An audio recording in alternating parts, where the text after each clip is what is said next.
ng palaban kay dating presidential spokesperson, Attorney Coach ano ba yung samon-samon na yan? May pinapasamon na o may samon na si BP Sara, ano ba yan? Pagkain ba yan o yan ba yung hinahanda sa Pasko? Matindi. Pero ito po, ibig sabihin po ng samon na yan ay pinapatawag na po si BP Sara na mag-appear sa korte. Ayan. So, yan nga po nagiging problema natin. Questionable po ang timing nito, no? Hindi natin alam pagkatapos ng korte ano ba isusunod nila. Di ba? Isasakay na ba sa jet plane? Dadaling na sa Netherlands kasi alam naman natin nasa listahan po si BP Sara matagal na, no? Pero siya ay nasa huli. Sabi nga ni Amy, nasa huli siya ng listahan. Pero ngayon, next in line na po si BP Sara. At sunod-sunod, eto na, kumikilos na. Di ba? Kahit anong sabihin natin, anong nangyayari sa korte, hindi po natin alam. But one thing remains, questionable po ang timing. Hindi lang po isolated case yan. Kasi mamaya may mga ipapakita po ko sa inyo yung mga timing ng atake. Basta ikaw kontra sa Duterte, babakbakan ka. Sabay-sabay na po. Yan yung sinasabi natin kanina lang sa ating vlog dahil umiikot na po ito si BP Sara at nangangampanya na. At hindi maganda ang resulta sa panig ng administrasyon dahil pinagkakaguluhan po si BP Sara at malalantad na talagang sure win ng Duterte. There is no way na pwedeng dayain ito. Kasi kitang-kita po no? Pero ito na. Harassment after harassment after harassment. Ganito na po. Medyo hindi po maganda ang ginagawa ng gobyerno. Harry Roque. Kaugnay nito, kinumpirma rin ng Vice Presidente ang pagkakatanggap niya ng sabina mula sa Office of the Prosecutor. Ayon sa National Bureau of Investigation, may kaugnayan nito sa kasong inihain nila dahil sa umano'y bantang binitawan ng Vice Presidente laban kina Pangulong Ferdinand Marcos Jr., First Lady Liza Marcos at House Speaker Martin Romualdez. Paliwanag ni NBI Director Jaime Santiago, matagal nang naisampa ang kaso at ngayon lamang ito naisalang. Ito medyo okay. Una, matagal na itong naisampa at ngayon lang naisalang. So ibig sabihin, pinapatunayan niya dito na hindi ito wrong timing. Hindi ito ginagamit lang para dito sa pangaharas dahil eleksyon at papalapit na po ang eleksyon. 2 weeks na lang. So, para sa kanila, hindi ito wrong timing. Excuse me po. That is wrong timing. No? Isipin mo po, meron ng impeachment. Di ba? Ano ang purpose noong idodoble-doble nyo? Kasi yung sa impeachment, yung di umanong pagbabanta ni BP Sara sa pagpatay doon sa 3 kumag, ay sa 3 itlog, isinampa na sa impeachment. Kasama na po yan sa reklamo sa impeachment. Tapos meron pang kaso ngayon. No, so hindi nila ma-proceed yung impeachment dahil sabi, after the 19th Congress, saka pa ito aayusin. Saka pa nila haharapin to. At ito, ibig sabihin, after the election pa. But ang problema nila ngayon, kailangan nila na maihinto ang pangangampanya ni BP Sara. So, again, kaya dinoble nila. Meron ng impeachment, may kaso pa, tapos ngayon, hindi umuusad ang impeachment, uusad ngayon yung kaso. Bakit?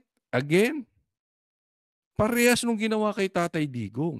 Alam natin, tama si Robin Padilla na sinabi, kaya pinakidnap ito si Tatay Digong dahil siya po ay siya ang number 1 crowd drawer. Pag nag-ikot po si Tatay Digong sa mga kampanya ng Team Duterte, talagang ubos ang bansang Pilipinas mag-a-attend at talagang mahihirapan po sila dito. Sa kabila po yung sa rally ng Bongbong Marcos, wala po, nilalangaw.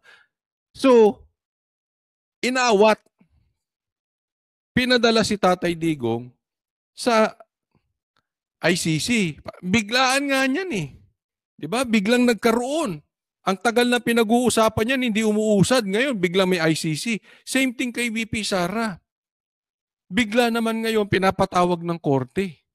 Again, same para hindi makapagkampanya sa PDP laban. Dahil alam natin ang lakas ng Duterte. So nagkamali sila, pinadala nila si Tatay Dong, akala nila manghihina po ang PDP senators, mag-give up na, manghihina ang taong bayan. Pero nag-backfire eh. Sumali sila ng calculation. Tapos nag-iikot si BP Sara. Eh syempre, ang tingin ng taong bayan, PRRD at BP Sara ay iisa dahil Duterte yan. So, kinukuyog ulit si BP Sara. Talagang pinagkakaguluhan ng taong bayan. Again, na-miscalculate nila. Kaya ito naman, pipigilan si BP Sara. No? So, ang dami talaga nilang medyo mahina talaga ang nagpapayo dito kay Bongbong Marcos. Yung kanyang political advisor, lahat po ng ginagawa niya mali. You know? Kikita nyo, wala eh, di ba? Dapat, kung siya talaga ay ginagawa niya yung dapat, posibleng hindi na maalala ang ano eh. Hindi na ganun ang pagmamahal ng taong bayan sa mga kalaban ni Bongbong. Kasi sinuportahan na yan eh. Pero mali eh. Kinalaban pa niya. Di ba? So, ang political advisor nito ang may kasalanan eh. Hindi natin alam, baka mamaya, bangag. Bangag yung political advisor ni Marcos. Sa preliminary investigation ng Department of Justice. Hindi na tayo nagugulat no, na merong case na final kay dating spokesperson, Attorney Harry Roque. Dahil isa talaga siya sa mga malakas ang boses at malakas ang loob na magsabi kung ano ang mali sa administrasyon ngayon. In fact, ako man ay naka-receive din kanina ng summons sa Office of the Prosecutors. Yan, di ba? So, sa kanya mismo galing. Ako nga medyo nababahala sa lumalabas ngayon dahil si Roque, di ba? Hinaharang. Talagang matindi. Etong si Vice President Sara, dahil mga matitindi ang binibitawan nito, syempre yung support niya, di ba? Ako ay nababahala dahil meron din kasing binitawang matindi si Banatbay. Actually, lahat naman ng vloggers binibitawan yun. Kaya lang, nabitawan ni Banatbay sa mainstream media na kung saan ay lumalabas na di umano ay ito ay malakas, ang rich at ito dapat ay hawak ng presidente. Pero lumabas eh. Nasabi niya yung fake news ni Bongbong Marcos. So ako hindi na rin ako magugulat. Baka mamaya yung mga kaso ni Banatbay na mabagal ang usad ay bigla-bigla na lang bumilis. Gaya ng nangyari kay Roque, gaya ng nangyari kay Tatay Digong, gaya ng nangyayari kay BP Sara. Bigla na lang bibilis, biglang ipapatawag, mamaya may warrant of arrest na yan, hindi natin alam. Sabihin ko, Choli, illegal yun, hindi naman dapat may warrant. Hindi tayo pwedeng mag-relax-relax. Remember, yung ginawa nila Torre sa KOJC is illegal. Remember, yung ginawa nila kay Tatay Digong is illegal. Wala yun sa batas. So, hindi tayo pwedeng mag-relax na, ay, hindi nila gagawin yan. Ako, pag may nagsasabi sa akin, alam mo, ganito yan eh. Posible, ito takot ko. Pwede, itong problema natin. Ito ang challenges na sabihin nila, Coach Oli, hindi po pwede yan. Wala sa batas yan. Hindi po ganun ang nangyayari ngayon. Wala nang batas-batas nangyayari ngayon. Tatandaan nyo to. Kung ang dating presidente kinidnap, paano pa tayong mga ordinaryong Pilipino? Wala tayong ligtas dito. Pag ikaw pinag-initan at nabwisit sa'yo yung mga yan, kung may kaso ka, ang kaso mo bibilis. Kung kahit na may kaso kang dismiss, bubuhayin, gaya ng ginawa kay Pastor Kibuloy. Kung wala ka namang kaso, kakasuhan ka. Lahat po ng may pakinabang ang Duterte or Duterte mismo, gaganunin nila.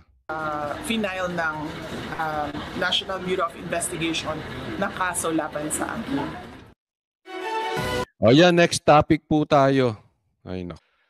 O, eto pa. Isa pa, sinasabi ko sa inyo, nakatunayan na ang ginagawa kay BP Sara is political harassment. Na ang ginagawa kay Tatay Digong is political harassment. Kung ikaw ay panatiko ni Marcos, o ito pa, bibigyan pa kita ng isang halimbawa. Pag hindi ka pa naman naniwala, tanga ka na lang.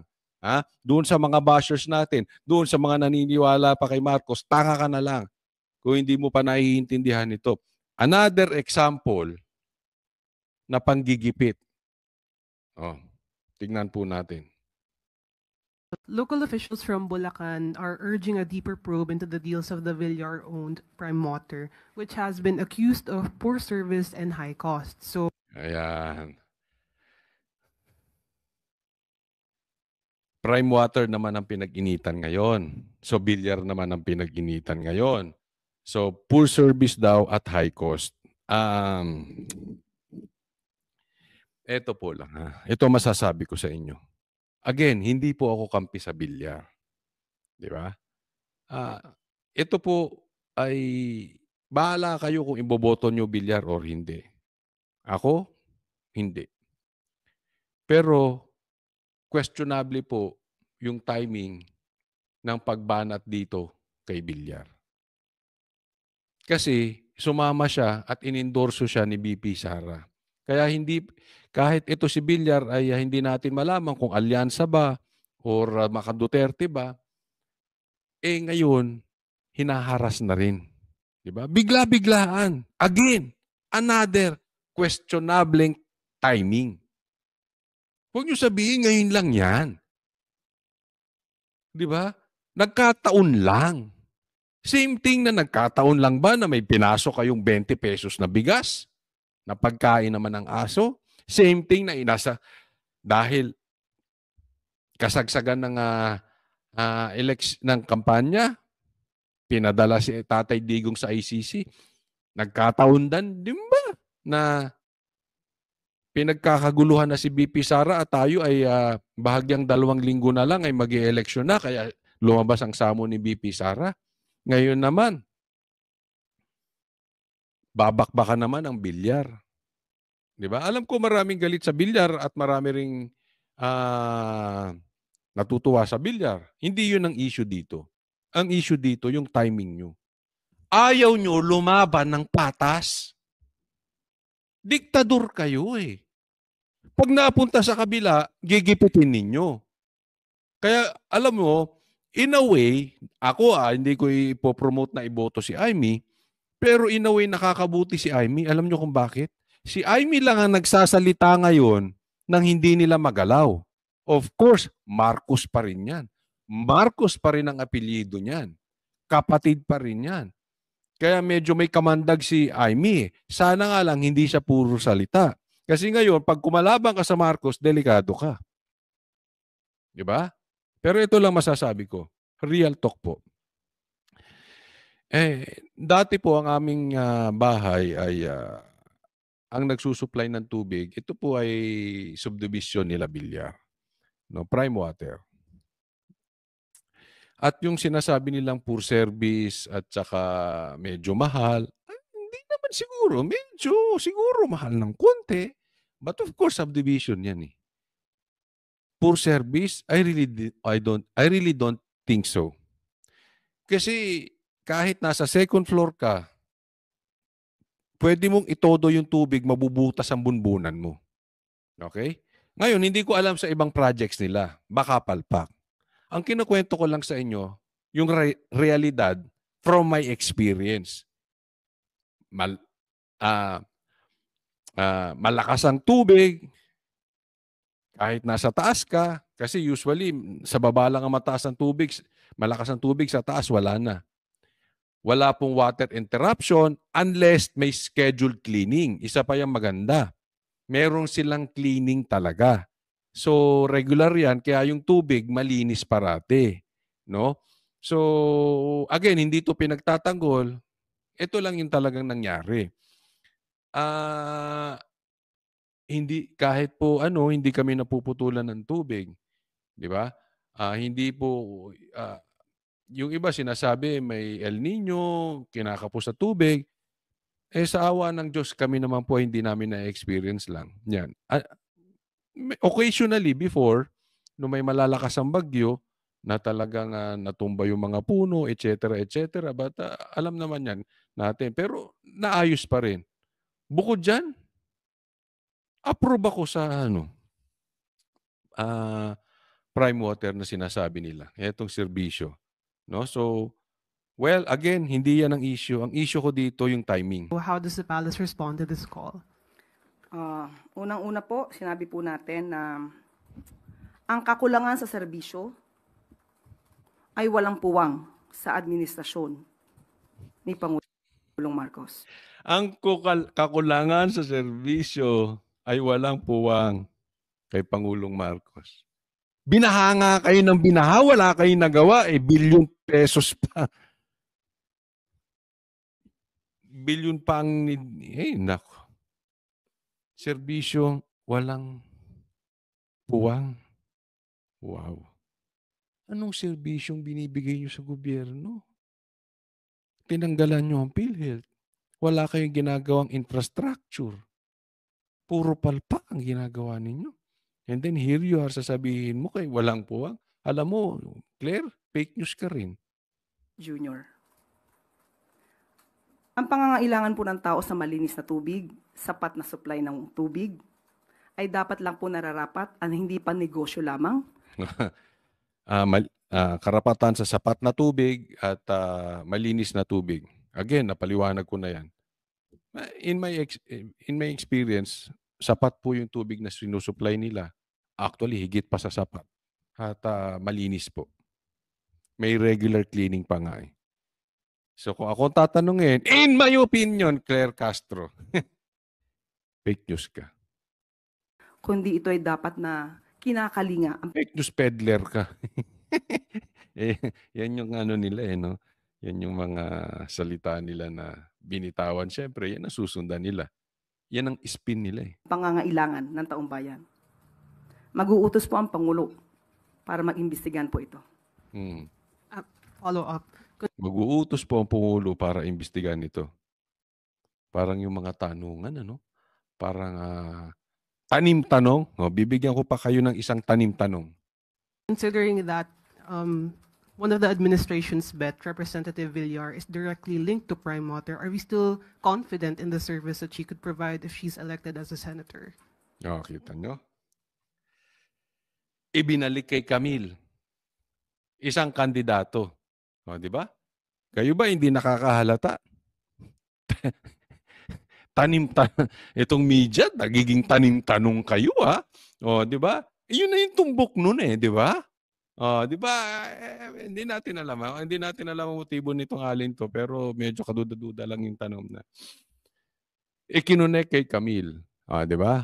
Ang dami namang bilyar. Di ba? Andyan yung mag-asawang bilyar. Siguro naman sila ang talagang pasimunong ng mga negosyo nila. Hindi naman itong mga anak, no?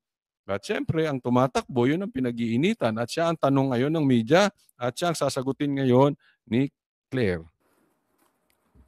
Confidence on how she will perform?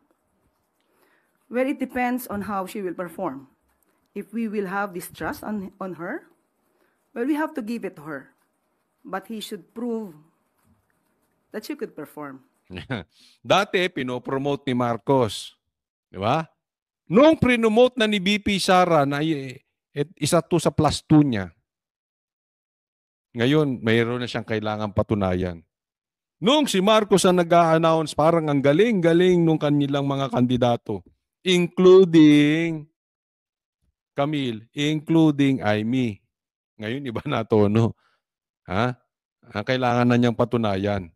So, anong ibig sabihin nun? Nagbago ba ng ugali? Nagbago at hindi ba napatunayan ni Camille yung kanyang pinapangakong serbisyo? O dahil nang haharas ang palasyo? Tanong lang po yan. Claire. As a leader. With this issue regarding Prime Waters, if there's a need for them to resolve the issues raised by the consumers, I think we should immediately make an immediate action on that. Next topic po tayo. Ay nako, ito pag-usapan naman natin itong Boying. May pasabog. O sige. Inihayag ni Justice Secretary Jesus Crispin Remulla na posibleng ikagulat ng publiko ang resulta ng ginagawang investigasyon ng Department of Justice sa nangyaring kidnapping at pagpatay sa negosyanteng si Anson Ke. Si Ke at ang kanyang driver ay natagpuang walang buhay sa Rodriguez Rizal, Kamakailan. Ayon kay Remulla, natukoy na ang mga... Ito na.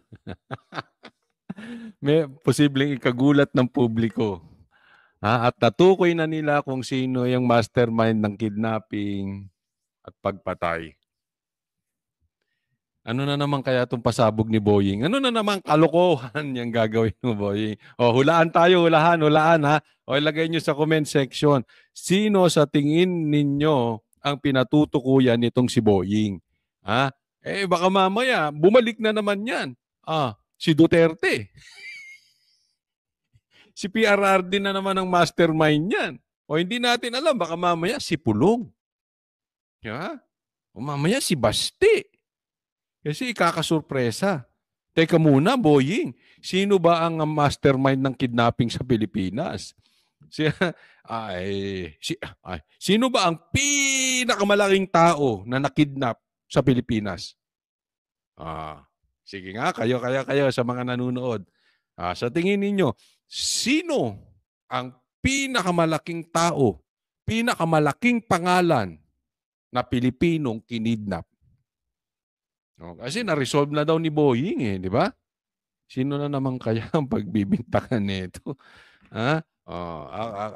Ako, hula ko, kung hindi ang Duterte, baka may connection na naman sa Duterte. Ikakagulat daw natin sige kayo, pakilagay nyo dyan sa comment section. Sino sa tingin ninyo ang pinatutukuyan nito si Boying? Direktang may kinalaman sa krimen at inaasahang matatapos na. Ayun, si Marbil. Marbil, di ba hindi totoo na mataas ang kriminalidad?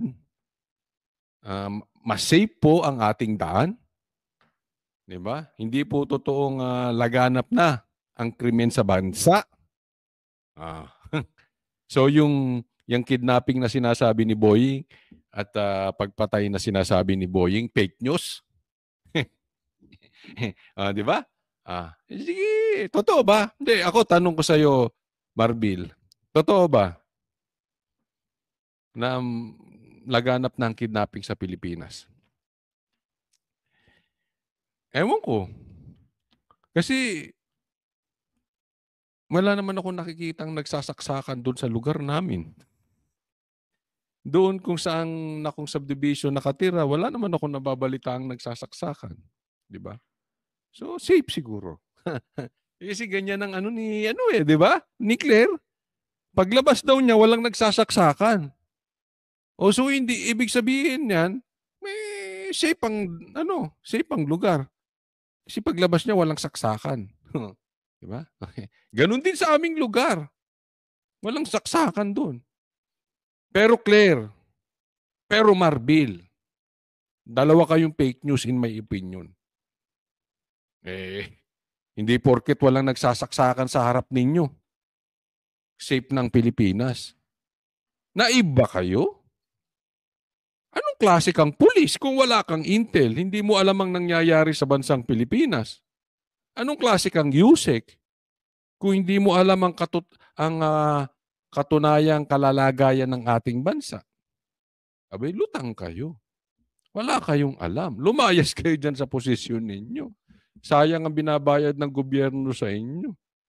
Kung ang intel lang nyo, pagtapak nyo sa labas ng bahay nyo, ay walang nagsasaksakan, safe na, ay bobo kayo.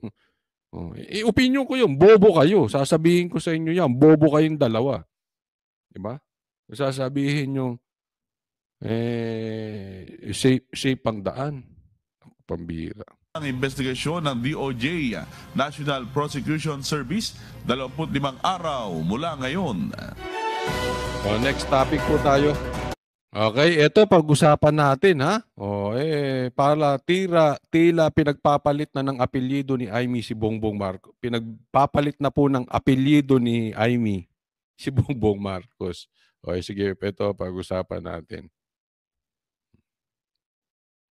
Aminado si Senator Amy Marcos na nahihirapan siya sa Ito, para doon sa mga panatiko ni Amy, Marcos pa rin siya. Nagpapaalala lang tayo, huwag makakalimot, Marcos pa rin si Amy. Excuse me po.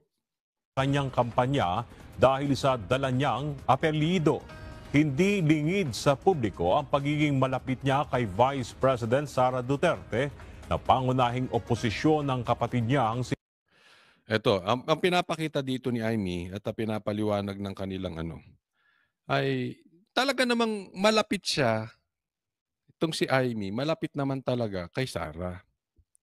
Pero kahit malapit siya kay BP Sara, nahihirapan pa rin siya sa pangangampanya at nahihirapan siyang paniwalaan ng taong bayan dahil dun sa apelyido niya. Alam mo, Amy, may punto ka. Sa isang banda, talagang may tama. Yung kapatid mo ay isang diktador. Kapatid mo ay isang sinasabing bangag at takot magpa-drug test. Kapatid mo, yung walang ginawa ng 3 taon, walang infrastructure at mastermind, di umano sa pagkidnap kay Tatay Digong. May punto ka doon. Nahihirapan ka dahil doon. Pero alam mo, kasalanan mo rin, Amy. Ha? Kasalanan mo rin. Bakit? Puro ka kasi daldal. Ang gusto nang makita ng tao sa'yo, aksyon. Idemanda mo si Torre. Total, sinasabi mo, kasalanan nila. Idemanda mo si Boying. Total, sabi mo, may kasalanan sila. Manawagan ka ng drug test sa kapatid mo. Kung talagang Duterte ka at sinabi ni Tatay Digong na gumagamit siyang kapatid mo, manawagan ka ng drug test. Kung sa tingin mo, mahal mo ang taong bayan, of course, naiintindihan kita, kapatid mo yun. Pero being a senator, hindi ka kapatid. Ikaw ay empleyado ng bayan. You are expected to perform. You are not expected to be a sister. Ilabas mo yung inyong pagkakamag-anak, inyong pagkakapatid, para ituring ka ng tao na isang senador. Kasi tinuturing ka nilang kapatid dahil yung actions mo ay galaw kapatid. Isinisi mo ng lahat doon sa pagkidnap kay Tatay Digong, pero hindi mo diniin yung kapatid mo. Lahat na lang sinabi mo sa kanila. Yung kapatid mo, wala kang sinasabi. Sinabi ni Tatay Digong, bangag yung kapatid mo. Wala kang salita.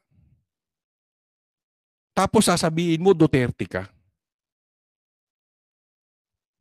Kasi ang nakikita ng taong bayan, kapatid ka. Dahil yun ang pinapakita mo, kapatid, hindi ka senador. Tama or tamang-tama?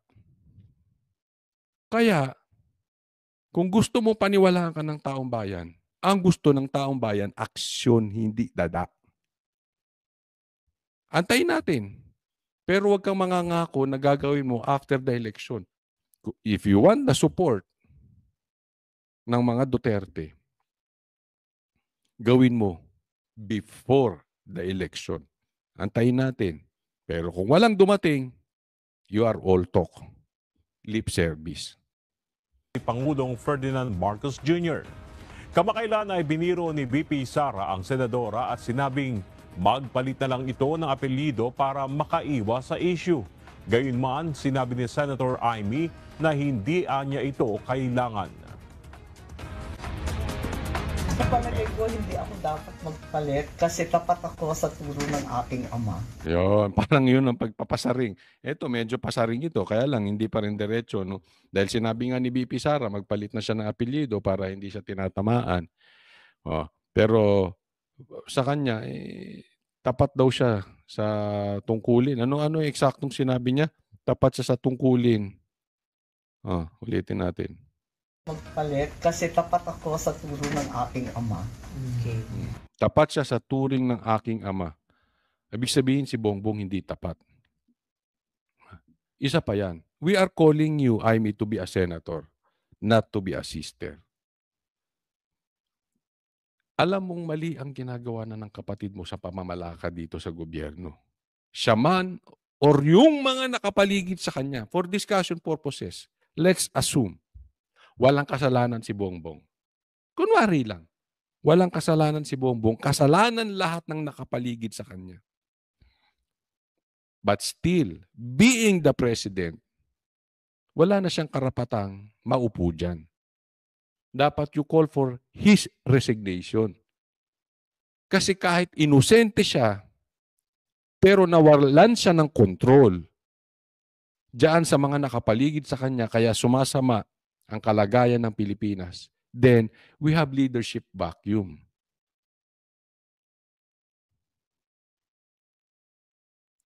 Wala tayong totoong leader. Kanya-kanya po tayo. Malaking problema yun, Amy. Kaya dapat, gumagalaw ka din. Yung ginagawa mo, na mas sinisisi mo lahat ng nakapaligid except si Marcos, that is not an excuse, Amy. Uulitin ko, Amy, be a senator, not a sister. Ay, nako. Ayan po ang ating mga balita ngayong araw na ito. Muli po tayo magpapaalala lang. Dahil nasa last part na po tayo ng kampanya.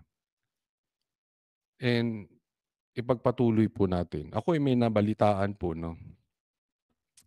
Galing from a reliable person. Hindi ko na lang babanggitin ang kanyang pangalan. Pero sinabi na ito reliable tong person na ito.